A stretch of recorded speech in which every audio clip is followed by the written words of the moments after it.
E aí pessoal, tudo bom? Sou Ralf Gomes e hoje estamos aqui mais uma vez no canal Pare para Pensar. Hoje, terça-feira, 29 de agosto de 2023. Tomando um cafezinho aqui, agora são 7h55. Café dos campeões, né? Hoje é um cafezinho com chocolate, 50% e mel. Muito bom.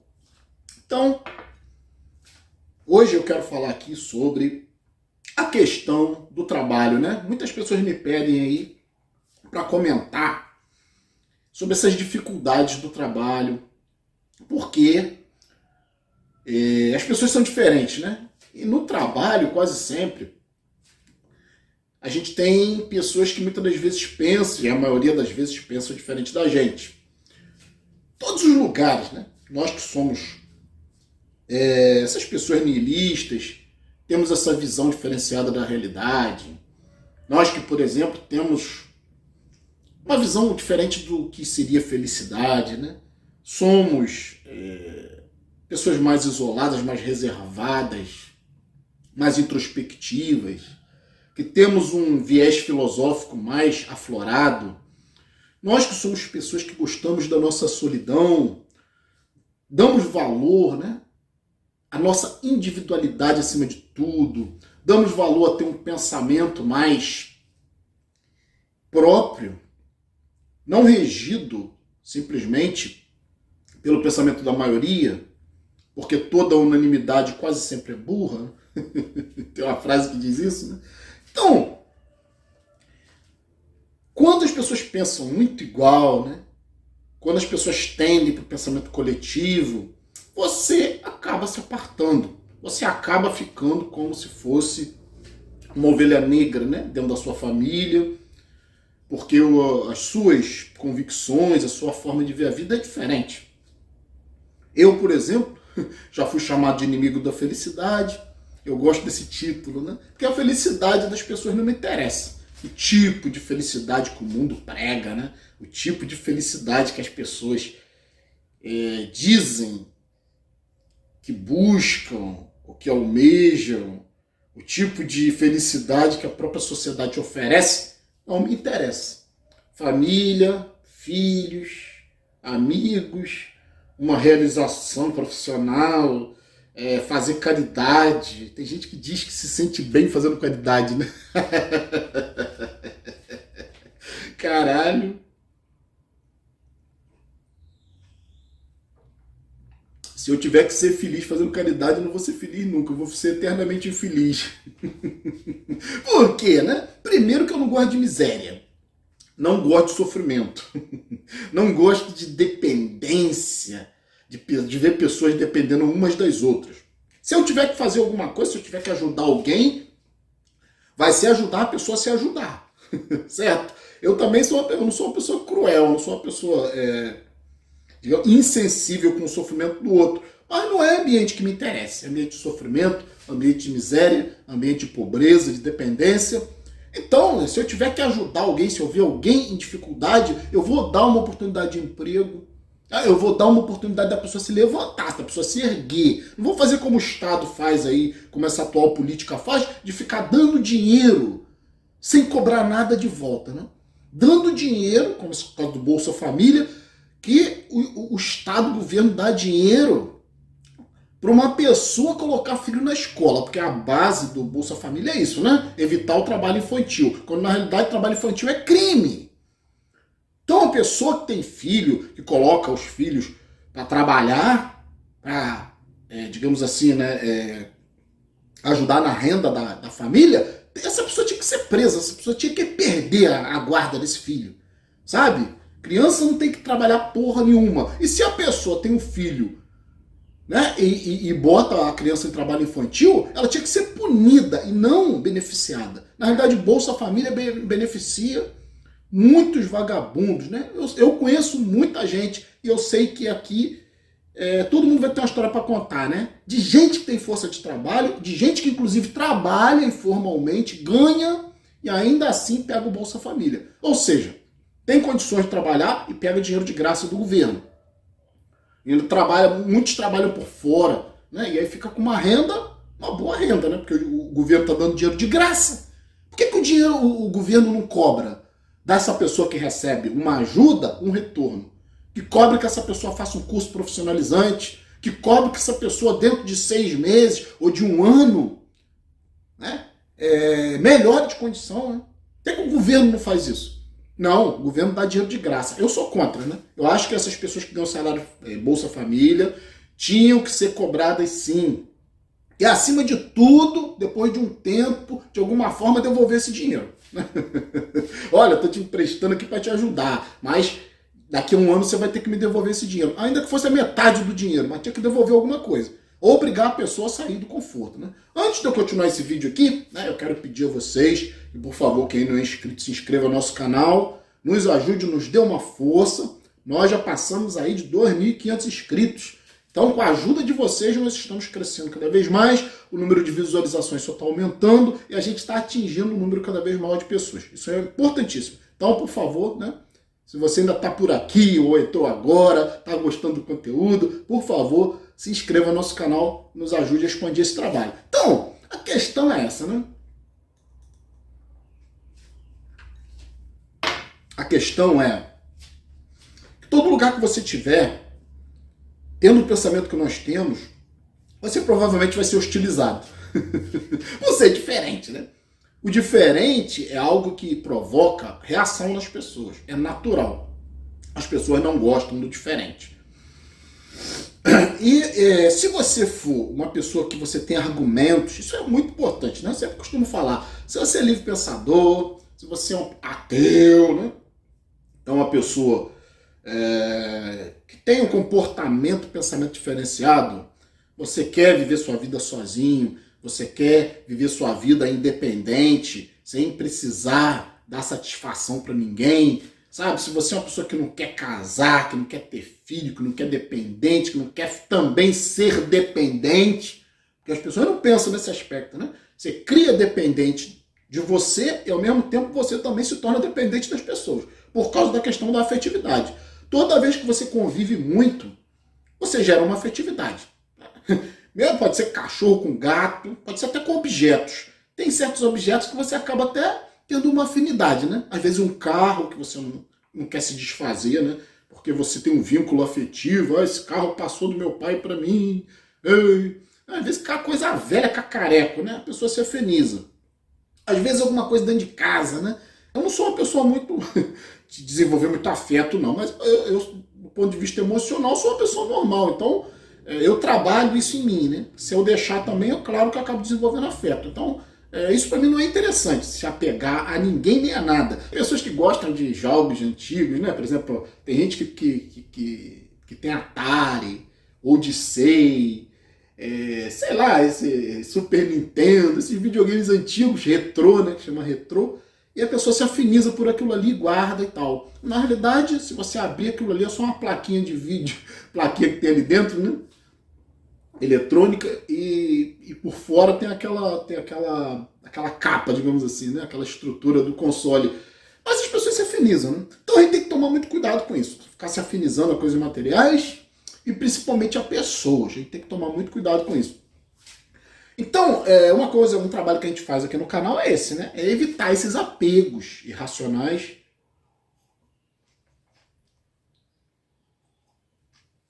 Que muitas das vezes trazem muito transtorno para a sua vida. E aí, né, principalmente, uma coisa que eu acho muito importante a gente observar é o contexto. Sabe, as pessoas têm uma grande dificuldade. E a gente está aqui nesse canal para trabalhar essas questões, né? A gente fala aqui muito em filosofia, a gente fala aqui muito em contemplação da realidade, mas a gente acaba tendo que falar aqui também na adaptação. Você está em sociedade. Não adianta você bater o pezinho, você arrumar guerra com todo mundo. Isso vai ser problema na tua vida. Então, para que você aprenda a se adaptar, né? Aprenda a se colocar, aprenda a ter menos problema no ambiente social, você tem que observar o contexto. Olha só que importante, né? O contexto no qual você está. O que eu quero dizer com isso? Existem situações onde você pode se impor. Sempre existe a questão da hierarquia, sempre existe a questão do jogo do poder, sempre existe alguém mais poderoso do que você e brigar para cima é burrice, né? Você pode até se impor quando você está no mesmo nível das pessoas, ou acima, né? Você tem que sempre observar isso, jovens, pessoas que são muitas das vezes mais agressivas, que acham eu sou ateu, as pessoas têm que me aturar, eu sou niilista, entendeu? Vai todo mundo morrer nessa porra, a porra não faz sentido, caralho. Mas você tem que observar o contexto. Se você desenvolveu poder pessoal, né, de dar o foda-se, que é uma coisa muito importante, é uma coisa que poucas pessoas conseguem, até mesmo gente que tem dinheiro, muitas das vezes não tem o poder de dar o foda-se, porque depende das pessoas para manter esse seu dinheiro, né? Depende de clientes, depende de admiradores. Então as pessoas muitas das vezes vestem máscaras, né? Colocam máscaras, fazem um teatro social, como são políticos, né? Como são todo tipo de gente que lida com comércio, né? Você tem que falar o que o cliente quer ouvir. Você tem que ser um hipócrita, um mentiroso, né? Ainda que você pense diferente de tudo aquilo ali, para você manter o seu retorno, você tem que fazer esse espelhamento, né? Você tem que criar empatia. Então, você só precisa criar empatia quando você está numa situação onde você depende das pessoas. Concorda? Onde as pessoas estão num nível de superioridade em relação a você, porque você criou uma dependência. Seja uma dependência financeira, uma dependência emocional, sei lá. Você não quer perder as pessoas, né? Aí você fala o que elas querem ouvir, né? É aquele caso do ateu, é aquele caso do niilista, do black pill, né? Do cara que é porra louca, mas ele respeita papai e mamãe, ele tem medo de perder a amizade dos pais, ou ele tem o medo de perder alguns parentes, né? Então ele evita, né? Ele evita falar, ele evita confrontar, ele evita bater de frente, né? É aquele ateu que fala vai com Deus, é aquele ateu que fala Deus te abençoe, né? Que pede bênção para mamãe e papai, velhinho. Porque tem medo de ofender, né, e tal. Aí vai de cada um. Eu quero mais é que se foda, né? Eu não tenho esse apego. Mesmo porque, para mim, laços consanguíneos representam muito pouca coisa. Acho que, para mim, meus amigos, meus irmãos são as pessoas que pensam como eu. Papai e mamãe, para mim, é uma função que só é válida quando você é criança. Depois que você se torna adulto, você tem que jogar essa porra, chutar o balde, entendeu? Papai e mamãe, se foram bons pais, vão ser meus amigos. Mas papai e mamãe é função. Acabou a fase infantil, infanto-juvenil, você cresceu, você tem autonomia, você tem seu trabalho, você tem sua casa, você tem seu dinheiro, não precisa mais ficar com essa questãozinha de papai e mamãe. É uma coisa que a gente trabalha aqui, né? Seus pais são pessoas como outras quaisquer. Sabe? Não tiveram trabalho nenhum para ter você. Só deram uma cuspida, uma gozada, uma trepada e te jogaram, te arremessaram no mundo. E a maioria dos pais não deram muita condição para os filhos, né? Porque a maioria é pobre, né? Então, se hoje você está trabalhando, se fudendo todo, né?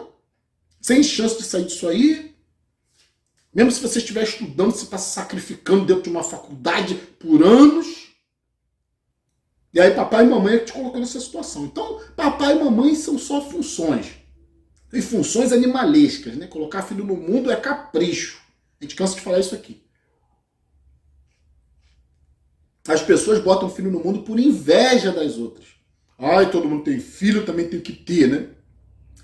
O cara quer ser pai para se sentir pai. A mãe quer ser mãe para se sentir importante, se sentir tão importante quanto as outras mães. É inveja. Não pensam na criança, né? Não pensam todo o sofrimento que a criança vai ter, que vai chorar, que vai ter diarreia, dor de barriga. Nos primeiros anos da criança, né? Primeiros meses, primeiro ano, primeiros 2 anos, principalmente da criança, ou 3 anos, é muita dependência, é muito sofrimento. Às vezes a criança está sentindo dor, não sabe falar, não sabe expressar, é muito sofrimento, né? A criança chora muito.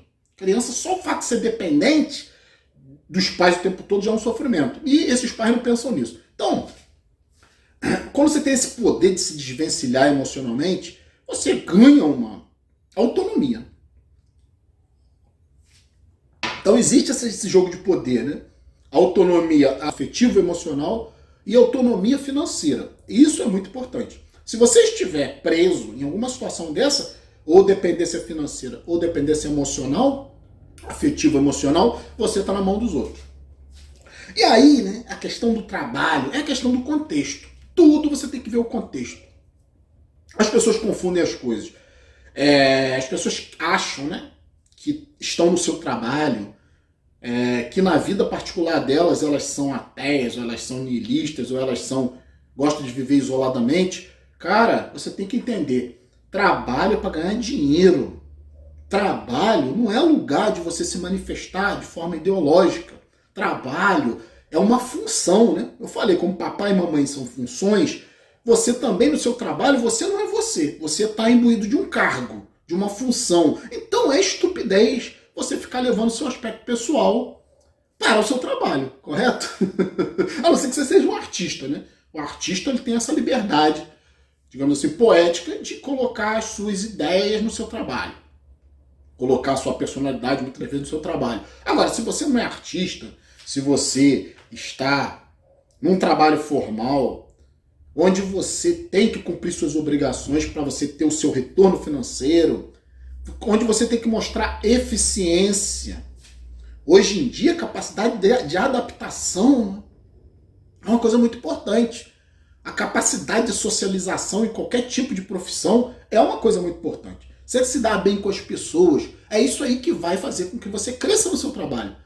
Inclusive promoções, promoção a um cargo de supervisão, a um cargo de gerência, você não vai ter se você for uma pessoa isolada das outras. Se for uma pessoa que não consegue interagir bem com as outras. Se for uma pessoa que não consegue desenvolver a empatia e não consegue atrair, né?